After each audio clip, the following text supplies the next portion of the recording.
अस्सलाम वालेकुम। उम्मीद है कि आप सब लोग खैरियत से होंगे। सहाफियों से गैर रस्मी गुफ्तगू करते हुए आज इमरान खान साहब ने बहुत सारी बातें की हैं, वो सारी तफसील आपको बताऊंगा। कुछ मजीद खबरें हैं पाकिस्तान के हवाले से। खान साहब को जो लोग छोड़ के चले गए थे, उनके बड़े करीबी साथी, उनके हवाले से भी कुछ बातें की हैं आज खान साहब ने, वो भी आपको बताऊंगा। और कुछ मजीद चीजें कोशिश होगी कि उनके ऊपर भी रोशनी डाली जाए। खान साहब कह रहे हैं कि जनाब इस वक्त मुल्क में वो हालात हैं जो मशरकी पाकिस्तान में हालात थे, यानी जो वहां पे हुआ था वही आजकल पाकिस्तान के अंदर हो रहा है। ये सामने आप एक्सप्रेस न्यूज की हेडलाइन भी देख सकते हैं। जो सहाफियों से उनकी गैर रस्मी बातचीत हुई उसमें उन्होंने कहा कि जी फौज के इमेज की बात होती है। जरदारी साहब ने भी पिछले दिनों आपको याद होगा कि एक मुलाकात के अंदर इस चीज का जिक्र किया कि इदारे को टारगेट किया जा रहा है, उसके खिलाफ जो है एक तरह से जिसे आप कह सकते हैं कैंपेन चलाई जा रही है और इदारों को तनकीद का निशाना बनाया जाता है। तो खान साहब ने कहा कि जनाब फौज का इमेज उस दिन खराब हुआ जब वो चोरों के साथ बैठी। अब चोर वो अपने सियासी मुखालफिन को कहते हैं, जरूरी नहीं है कि आप इससे एग्री करें या डिस एग्री करें, लेकिन वो अपने सियासी मुखालफिन को कहते हैं कि जनाब वो चोर हैं। आगे खान साहब ने कहा कि मशरकी पाकिस्तान की तरह हमारा मैंडेट कम करके कंट्रोल करने की कोशिश की जा रही है। ये मैं एक्सप्रेस न्यूज की खबर आपको पढ़ के सुना रहा हूं। अच्छा, इस खबर के अंदर उन्होंने अपने तोशाखाना केस का भी जिक्र किया है, रेफरेंस का भी जिक्र किया है। जो ज्वेलरी सेट था उसके ऊपर जिस किस्म के इल्जामात या फिर जो उसकी मालियत का सारा चक्कर था उसके हवाले से भी उन्होंने काफी बातें की हैं। बुशरा बीबी के हवाले से भी बातें की हैं। अच्छा, खबर के अंदर लिखा हुआ है कि उन्होंने ये कहा कि उनको तोड़ने के लिए बुशरा बीबी को सजा दिलवाई गई। ताकतवर शख्सियत की जानिब से फवाद चौधरी प्रेस कॉन्फ्रेंस कर चुका था, लेकिन उसके बावजूद उससे वादा माफ गवाह बनाने के लिए पकड़े रखा। परवेज इलाही, शाह महमूद कुरैशी आज प्रेस कॉन्फ्रेंस कर दें तो उनके सारे केसेस खत्म हो जाएंगे। फवाद चौधरी के ऊपर मुबैना तौर पे कोई तशद्दुद हुआ, एक अपने जो सेनेटर हैं उनके ऊपर भी मुबैना तशद्दुद का उन्होंने जिक्र किया, सेनेटर सैफुल्लाह का, कि जनाब ये तो हमारी पार्टी का सेनेटर है, इन लोगों को मार के जबरदस्ती जो है सब कुछ करवाया गया। इस किस्म की बातें भी उन्होंने कही। उन्होंने ये भी कहा, ये एक्सप्रेस न्यूज जो रिपोर्ट कर रहा है, कि चीफ जस्टिस सुप्रीम कोर्ट काजी फाइज ईसा को फैसलाबाद केस और भुट्टो केस याद है, मगर काजी फाइज ईसा को नजर नहीं आ रहा कि लोग मिलिट्री जेलों में पड़े हुए हैं। या मैं आपको खबर पढ़ के सुना रहा हूं। उन्होंने कहा कि 18 मार्च को मुझे जुडिशल कॉम्प्लेक्स में कत्ल करने का मंसूबा था। 24 घंटे पहले ही जुडिशल कॉम्प्लेक्स को टेक ओवर कर लिया गया था। सादा कपड़ों में मलबूस बहुत से लोग जुडिशल कॉम्प्लेक्स में मौजूद थे। क्योंकि जुडिशल कॉम्प्लेक्स की सीसीटीवी फुटेज सामने नहीं लाई जा रही, ये उन्होंने सवाल किया कि क्यों जी सीसीटीवी जो फुटेज है वो सामने नहीं लाई जा रही, और बार बार वो कहते हैं दीगर जगहों की भी जो सीसीटीवी फुटेज है वो क्यों नहीं सामने लाई जा रही। अगेन उन्होंने एस्टेब्लिशमेंट के लोगों के नाम लिए। उन्होंने कहा कि लंदन प्लान नवाज शरीफ और किसी और के दरमियान था। लंदन प्लान के लिए जजेस को भी साथ में लाया गया। अब उन्होंने ये जो पहले वो एस्टेब्लिशमेंट पे और नवाज शरीफ साहब पे इल्जाम लगाते थे, अब उन्होंने जजेस का भी बीच में नाम लिया कि जजेस को भी साथ में लाया गया। आईएसआई ने जजेस की तकर्रियां करवाई।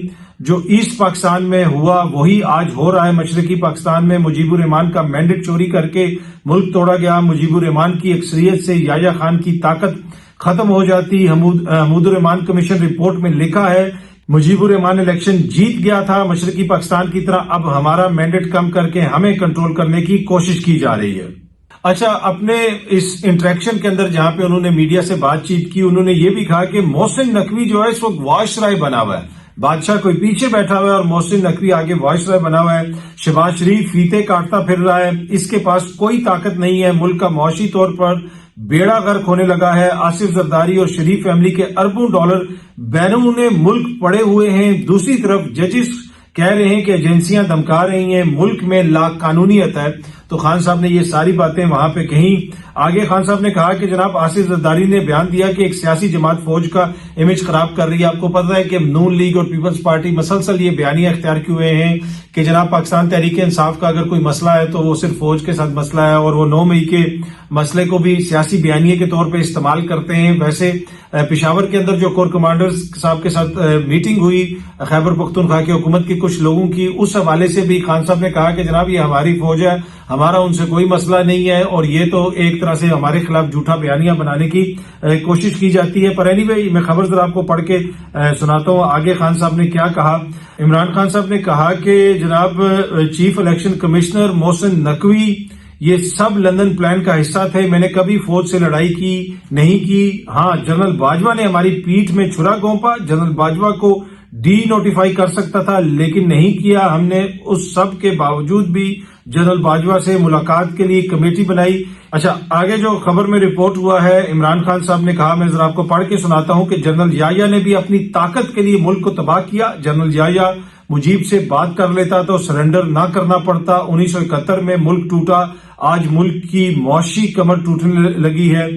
बानी पीटीआई ने कहा कि इस वक्त जितनी तगड़ी जमात पीटीआई है उतनी तगड़ी जमात और कोई नहीं है। आज दोबारा इलेक्शन करवा लें, दोबारा सबको पता चल जाएगा। मुज़ाकरात के हवाले से भी उन्होंने बात की। उन्होंने कहा कि जी जनरल बाजवा से मिल सकता हूं तो किसी और से भी मिल सकता हूं। इस वक्त मेरी जात का इशू नहीं है, पाकिस्तान का इशू है, मुझे कायल कर लें। मौजूदा हालात में अदलिया बिल्कुल आजाद नहीं। उन्होंने ये भी कहा, बुशरा बीबी को जहर देने के हवाले से जब उनसे पूछा गया तो उस पे उन्होंने कहा कि बज़ाहिर देखने से कुछ मालूम नहीं हो सकता जब तक जो है इसके अंदरूनी टेस्ट वगैरह ना हो, दीगर जो प्रॉपर एंडोस्कोपी वगैरह ना हो। ये खान साहब ने इस चीज की वहां पे इस चीज का जिक्र किया। साफी ने सवाल किया कि आपने और बुशरा बीबी ने जो है एस्टेब्लिशमेंट के ऊपर इल्जाम लगाया, अगर कल टेस्ट क्लियर आया तो क्या कहेंगे। इस पर इमरान खान ने कहा कि मेरी बीवी को टारगेट किया, मुझे और मेरी बीवी को कुछ हुआ तो अगेन उन्होंने एस्टेब्लिशमेंट की जो क़यादत है उनका नाम लेके कहा कि जी वो जिम्मेदार होंगे। और पैगाम देता चाहता हूं कि एक प्लान इंसान बनाता है और एक अल्लाह कामयाब अल्लाह का प्लान होता है। तो अगेन खान साहब ने बड़ी सख्त जुबान इस्तेमाल की। पिछले दिनों भी नाम ले लेके इल्जामात लगाए। तो सहाफी का क्वेश्चन भी बड़ा इंपॉर्टेंट था कि इल्जाम तो आप लगा रहे हैं, अगर इल्जामात साबित ना हुए तो फिर आप क्या कहेंगे। उन्होंने कहा कि जी मुझे तोड़ने के लिए बुशरा बीबी को जो है टारगेट किया जा रहा है। आज की गुफ्तगू जो लोग ये कह रहे थे कि इमरान खान का बयानिया चेंज हो गया और वहां पे जनाब कोई एनआरओ हो रहा है और ये हो गया और अली अमीन वहां पे जा रहा है, ये मुलाकातें कर रहा है, आज तो खान साहब ने पहले से भी बड़ी सख्त बातें की हैं। जो एक्सप्रेस न्यूज रिपोर्ट कर रहा है, ये तमाम तफसील इस खबर के अंदर मौजूद है जो मैं आपको पढ़ के सुना रहा हूं। इमरान खान ने कहा कि जो कौम अपनी आजादी के लिए मरने के लिए तैयार ना हो उसको गुलामी के लिए तैयार होना चाहिए। मैं आज से सियासत से पीछे हो जाऊं तो सब ठीक हो जाएगा। उन्होंने कहा कि मसला ये है कि मैं अगर पीछे हो जाऊं तो बिल्कुल ठीक हो जाएगा। सब कहेंगे कि जनाब हुकूमत कहेगी कि इससे अच्छा कोई बंदा ही नहीं है, बस वो आप उसकी बात ना करें। जो जज साहिबान का लेटर आया उसके हवाले से भी उन्होंने कहा कि ये जो 6 जज साहिबान खड़े हुए हैं उनको वो सलाम पेश करते हैं। जो नई कमेटी बनाई गई है जमात के अंदर, वो पॉलिटिकल कमेटी, उस पर भी खान साहब ने कहा कि जनाब फैसले कोर कमेटी करेगी, ये पॉलिटिकल मामलात के लिए कमेटी बनाई गई है, लेकिन हतमी जो फैसले हैं वो अब भी कोर कमेटी करेगी। कोर कमेटी से फैसलों की जो ताकत है वो वापस नहीं ली गई। तो ये खबर अभी भी एक्सप्रेस न्यूज पे आप जाके देख सकते हैं, पूरी इसमें डिटेल्स हैं। बहुत सारी चीजें मैंने नहीं पढ़ी हैं इसलिए कि फिर बहुत लंबी हो जाएगी वीडियो, लेकिन खान साहब ने बड़े संगीन नौयत के नाम ले लेके इल्जामात लगाए हैं आज की मीडिया टॉक के अंदर। अच्छा जी, पाकिस्तानी क्रिकेट टीम की एक वीडियो वायरल हुई हुई है। पाकिस्तानी क्रिकेट टीम के खिलाड़ी जो है उनको वो फौजी ट्रेनिंग करवा रहे हैं। आपको पता है वो काकुल में, तो सर के ऊपर पत्थर उठा के वो पहाड़ चढ़ रहे हैं। आई डोंट नो ये किस किस्म की ट्रेनिंग है। कोई पत्थर किसी खिलाड़ी के सर पे लग जाए, उसका कोई रिस्ट टूट जाए, उसकी कोई उंगली थोड़ी सी टूट जाए, इसलिए कि आपको पता है उनकी ट्रेनिंग जरा डिफरेंट किस्म की होती है। फौजी जो हमारे भाई हैं उनकी ट्रेनिंग तो थोड़ी डिफरेंट किस्म की होती है। इसके ऊपर हर कोई हैरत का जो है एक तरह से इजहार कर रहा है। अगर कोई सेफ चीज हाथ में हो, कोई ऐसी चीज हो जिसके गिर जाने से भी कोई ज्यादा असर ना हो तो वो और बात है। कोई मतलब कि प्लास्टिक का कोई वेट हो, कोई बैक पैक इस किस्म का हो, वो एक अलग चीज है। लेकिन पत्थर उठा के वो भी सरों के ऊपर, वो पत्थर स्लिप हो, पाँव पे लग जाए, कुछ हो जाए, तो वो कुछ समझ नहीं आया कि ये किस किस्म की ट्रेनिंग हो रही है। ये खिलाड़ी खुद कोई प्रूव करना चाहते थे, खुद वो ये कर रहे हैं, क्या कर रहे हैं आई डोंट नो, पर थोड़ी सी इसको देख के ये इमेच्योरिश किस्म की ट्रेनिंग नजर आई। इंटरनेशनल प्लेयर्स को इस तरह जो है रिस्क में लेना उनकी बॉडी से, ये टीम मैनेजमेंट को भी देखने की जरूरत है कि क्या इस तरह की हरकत करनी चाहिए थी प्लेयर्स को, या किसने उनसे ये हरकत करवाई। टीम का जो अपना साथ जो कोचिंग स्टाफ है क्या वो साथ नहीं है कि पत्थर सर पे उठा के जनाब खिलाड़ी पहाड़ के ऊपर चढ़ रहे हैं। अच्छा, इमरान खान साहब ने आज मोहसिन नकवी साहब को वायसराय कहा कि जनाब वो वायसराय बना हुआ है, बादशाह पीछे बैठा हुआ है, आगे मोहसिन नकवी वायसराय बना हुआ है। मोहसिन नकवी साहब तो गैर जानिबदार हैं, आजाद मुंतखब हुए हैं, निगरान हुकूमत में थे, उनसे क्यों खान साहब को इतना मसला है। निगरान तो गैर जानिबदार होते हैं। ये सामने आप ट्वीट देख लें, ये मुर्तजा सोलंकी साहब की ट्वीट है, ये भी गैर जानिबदार वफाकी वजीर इत्तलात थे। जी हाँ जी, निगरान सेटअप के अंदर। और किसी बंदे ने कोई ट्वीट की हुई है, किसी सहाफी ने, बल्कि तंजीला मजहर साहिबा की ट्वीट है, उसमें उन्होंने पिम्स अस्पताल की जो मेडिकल बोर्ड ने आज बुशरा बीबी का मुकम्मल मुआयना किया और जहर के हवाले से किए जाने वाले तमाम दावे झूठे और बेबुनियाद साबित हुए। उनकी जाती मौलिज ने भी इस दावे की तरदीद की है। ये उन्होंने ट्वीट की हुई है। लेकिन जब तक जो है ब्लड के टेस्ट नहीं होंगे, उनके जो है अंदरूनी नमूने नहीं लिए जाएंगे, उन सब के केमिकल एनालिसिस नहीं होगा, तो किस तरह ये साबित होगा कि उनको जहर दिया गया या नहीं दिया गया, तो वो तो एक अलग बहस है। पर इस ट्वीट के ऊपर मुर्तजा सलंगी साहब ने ट्वीट किया हुआ है, डॉक्टरों ने कहा है कि झूठी जादूगरनी #झूठी जादूगरनी खुद इतनी जहरीली है कि हार्पिक के 3 कतरे उनका कुछ बिगाड़ नहीं सकते। अब आप इनकी जहनियत चेक करें, अब आप इनकी जुबान चेक करें, इनके सफेद बाल देखें, इनका सहाफती कैरियर के दावे देखें और इनकी गैर जानिबदारी के दावे देखें। ये एक निगरान वफाकी वजीर था निगरान हुकूमत के अंदर, और ये कह रहा है जी झूठी जादूगरनी। हमें भी किसी के हवाले से इस तरह बात करते हुए शर्म आएगी कि हम किसी के हवाले से इस तरह बात करें, लेकिन ये साहब जो हैं इस उम्र में इस तरह की बातें कर रहे हैं और एक निगरान वजीर के ओहदे पे ये थे, तो क्या ये इनकी जानिबदारी है या गैर जानिबदारी है कि आप जो है इमरान खान की बीवी को झूठी जादूगरनी कह रहे हैं? क्या ख्वातीन के हवाले से इस तरह की जुबान जो है मुनासिब है? हम यूथ को क्या मैसेज दे रहे हैं और यूथ से हम क्या गिला शिकवा करें? सदर साहब कहते हैं जनाब यूथ जो है वो ये कर रही है, कोई और उठता है तो वो कहता है जी फलानी जगह पे कैंपेन हो रही है, टारगेट किया जा रहा है। ये आपका वफाकी वजीर था और इनकी आप जुबान चेक करें। मतलब ये तो देख के हमें पढ़ के अफसोस हो रहा है कि ऐसी जुबान का इस्तेमाल करनी चाहिए किसी भी सियासी जमात के हवाले से, चाहे कोई मरियम बीबी साहिबा के हवाले से करे, कलसूम नवाज साहिबा के हवाले से करे या किसी और के हवाले से करे। उनको तो हमेशा हमने मुजम्मत किया, और जो सीनियर लोग हैं और खासतौर पर जो गैर जानिबदार हैं जिन्होंने गैर जानिबदारी दिखानी थी, बाकी भी आप इनकी जाके ट्वीट्स देख लें और वफाकी काबीना के अंदर कुछ और भी वजीर थे उनकी भी जाके आप ट्वीट्स देख लें तो आपको नजर आ जाएगा कि ये कितने गैर जानिबदार हैं और इस मुल्क के साथ मजाक कितना हुआ है कि वो गैर जानिबदार मोहसिन नकवी जो है अभी वफाकी वजीर दाखिला बना हुआ और इमरान खान उसको वॉइस राय कह रहे हैं। एक्सप्रेस न्यूज रिपोर्ट कर रहा है कि IMF जो बेल आउट पैकेज है उससे कबल वजीर आजम ऑफिस के अफसरान के लिए 4 इजाफी तनख्वाहों की मंजूरी। जी हाँ जी, जो अफसरान हैं उनको 4 इजाफी तनख्वाहें मिलेंगी। हम IMF से पैसे ले रहे हैं एक तरफ और अफसरान को 4 इजाफी तनख्वाहें। कौन सा ऐसा कारनामा उन अफसरान ने किया है मुझे नहीं पता, लेकिन जनाब उनके लिए 4 इजाफी तनख्वाहें जो हैं वो ऐलान किया है हुकूमत ने मंजूरी भी दे दी है। और ये वो अफसरान है गालिबन जो ग्रेड 17 से 21 तक के अफसरान हैं और उसके अलावा 1 से 16 तक के जो हैं उनके लिए भी कुछ जो है वो इनामात वगैरह इसी तरह तनख्वाहों की शक्ल में दिए जाएंगे। बड़ी लंबी तफसील है इस खबर की भी, लेकिन ये पढ़ के बंदे के जहन में यही क्वेश्चन आता है कि इन अफसरान ने, इस हुकूमत ने कौन से ऐसे कारनामे कर लिए हैं कि जनाब प्राइम मिनिस्टर हाउस के अफसरान को इस तरह 4 इजाफी तनख्वाहें दी जाएंगी। मुल्क के अंदर क्या हाल है, हम क्या कौम है, इस वक्त मुल्क के साथ हो रहा क्या है, ये सामने आप खबर देखें। सांगड़ हैंडपंप का जहरीला पानी पीने से 5 बच्चे इंतकाल कर गए। पानी पीने से जहां बच्चे मर रहे हैं, पानी नहीं है पीने का आवाम के पास, बच्चे मर गए। लोग बच्चे हैं, इंसानों के बच्चे मर गए, 5 बच्चे ईद से पहले। ये 2-3 दिन पहले की ये खबर है। और दूसरी तरफ जनाब अफसरान में 4 तनख्वाहें बांटी जाएंगी, फिर उनको प्लॉट बाद में दिए जाएंगे, जजेस को भी प्लॉट मिलेंगे, सिविलियन ब्यूरोक्रेसी है, मिलिट्री ब्यूरोक्रेसी है, सबको मराद मिलेंगी, जज साहिबान को मराद मिलेंगी। पूरे निजाम में जो लोग हैं, वजीर हैं, मशीर हैं, वो आपको याद होगा जो चेयरमैन सेनेट साहब थे, वो सादिक संजरानी साहब, उनकी तरफ से कोई चीजें सामने आई थी कि चेयरमैन सेनेट को कौन कौन सी मराद मिलनी चाहिए। रिटायरमेंट के बाद भी जनाब वो रिटायर्ड हो जाएंगे फिर भी उनको ये मराद मिलनी चाहिए, उसके साथ खानसामा भी जाए और पता नहीं ये भी हो तो वो भी हो।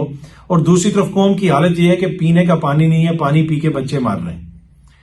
अब वो हुक्मरान जो इतने लाताल्लुक हों इस अवाम के साथ, जो पीते भी पानी मिनरल वाटर हो, फ्रेंच मिनरल वाटर पीते हो। मैंने एक अपने बड़ी जमात के लीडर के हाथ में एवियन वाटर देखा जो फ्रेंच मिनरल वाटर है और बड़ा कीमती मिनरल वाटर है, और वो जनाब बोतल अक्सर उन्होंने पकड़ी होती है या उनके सामने पड़ी होती है।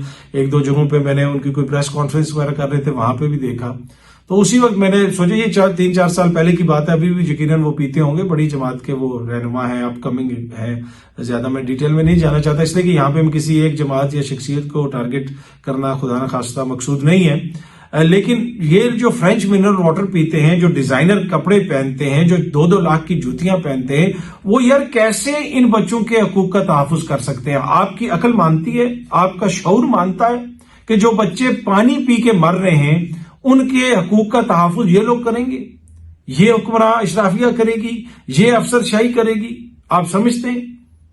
اب اگر آپ سمجھتے ہیں تو وہ مجھے بھی سمجھائیں، کامنٹس کیجئے گا، مجھے بتائیے گا. پر اینی وے بڑی افسوسناک یہ خبر ہے بچوں والی. اور دوسری طرف جو حکمران اشرافیہ ہے ان کے اپنے ہی قصے ختم نہیں ہوتے. اچھا، آپ سے میں نے ایک خبر شیئر کی تھی کہ علی امین گنڈا پور صاحب بہت ساری ریفارمز کر رہے ہیں. آپ کو وہ ریفارمز ٹک ٹاک کے اوپر نظر نہیں آتی، ان کی ویڈیوز نظر نہیں آتی، لیکن مختلف سیکٹرز کے اندر علی امین گنڈا پور خیبر پختونخوا کے اندر ریفارمز کرنے کی کوشش کر رہے ہیں، چیزوں کے اندر بہتری لانے کی کوشش کر رہے ہیں. کافی ساری چیزوں کا میں نے آپ سے ذکر بھی کیا. اور اب یہ سامنے آپ دیکھیں کہ ڈان نیوز بھی رپورٹ کر رہا ہے کہ خیبر پختونخوا میں قیدیوں کو معیاری کھانا فراہم کرنے کے لیے مینیو جو ہے وہ بدلنے کا فیصلہ کیا گیا ہے. اب وہاں پہ جو جیل خانہ جات کا بجٹ ہے اس میں بھی اضافہ کیا گیا ہے.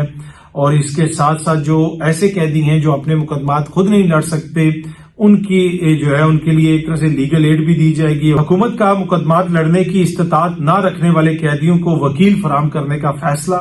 اس کے ساتھ ساتھ ادویات اور دیگر مد میں بقایا جات کی ادائیگی کے لیے 1 ارب روپے فراہم کرنے کا فیصلہ ہے کہ تاکہ قیدیوں کا وہاں پہ خیال رکھا جائے. یہ ایک مثال ہے کہ جناب وہ جو کمزور طبقات ہیں، اس لیے کہ جب آپ ریاست کی تحویل میں ہوتے ہیں، قیدی ہوتے ہیں، وہ کہتے ہیں نا آپ کسی جو پردیسی ہو یا جو قیدی ہو وہ سب سے ہی زیادہ مظلوم ہوتا ہے، اس لیے کہ کوئی اس کی مدد کرنے والا نہیں ہوتا، اپنے اس کے پاس نہیں ہوتے. تو یہ ریاست کا فرض ہوتا ہے، جب ریاست ماں جیسی ہو تو اسی نے لوگوں کو لک آفٹر کرنا ہوتا ہے. یہ نہیں ان کا کام ہوتا حکومتوں کا کہ اگر کوئی ایک لاہور جیل سے چھوٹے تو میاں والی سے پولیس آ جائے ادھر اس کو پکڑ کے لے جائیں. ویسے آپ جیل میں دورے کر رہے ہیں، ٹک ٹاک آ رہی ہے، بڑی بڑی تصویریں لگی ہوئی ہیں. اب یہ کام جیل کے اندر ہو رہا ہے. علی امین گنڈا پور جیلوں کے اندر جو بند لوگ ہیں ان کی خوراک میں بہتری لانے کی کوشش کر رہے ہیں، مینیو کو تبدیل کر رہے ہیں تاکہ ان کو اچھا اور معیاری کھانا ملے. لیکن آپ نے کوئی ٹک ٹاک نہیں دیکھی کہ علی امین گنڈا پور جیل گیا ہو، پیچھے بڑی بڑی تصویریں لگی ہوں اور علی امین گنڈا پور کی ویڈیوز وہاں سے آ رہی ہوں. کسی قسم کی کوئی ویڈیو نہیں آ رہی ٹک ٹاک کے اوپر. تو یہ گلا شکوہ تو رہے گا عوام کا علی امین گنڈا پور کے ساتھ کہ بھائی کیوں نہیں آپ ٹک ٹاک کے اوپر ویڈیو چڑھا رہے، آپ صرف یہ کام کیے جا رہے ہیں. تو یہ ایک اچھی بات ہے. دیگر صوبوں کے اندر بھی یہ ہونا چاہیے. کہیں پہ بھی جیلوں کی بہتری کے لیے کوئی کام ہوتا ہے، چاہے وہ پنجاب کے اندر ہو یا کسی اور جگہ پہ ہو، سندھ میں ہو، کسی جگہ پہ بھی ہو، وہ میرے خیال میں اس کو اپریشیٹ کرنا چاہیے. تو یہ جناب اپڈیٹ کہ جیلوں کے اندر مینیو تبدیل کیا جا رہا ہے تاکہ قیدیوں کو اچھا اور معیاری کھانا مل سکے. خیبر پختونخوا کے اندر ہو سکتا ہے کہ جب یہ کھانا کوئی بنے تو کبھی کوئی ہمیں اس کی ٹک ٹاک دیکھنے کو ملے. فی الحال تو کوئی ایسی ٹک ٹاکس نہیں مل رہی ہیں، صرف ہمیں خبریں ہی مل رہی ہیں کہ وہاں پہ کیا ہو رہا ہے مختلف ذرائع سے، اور میڈیا رپورٹ کر رہا ہے. بہت جلدی آپ سب دوستوں سے دوبارہ ملاقات ہوگی. Thank you very much.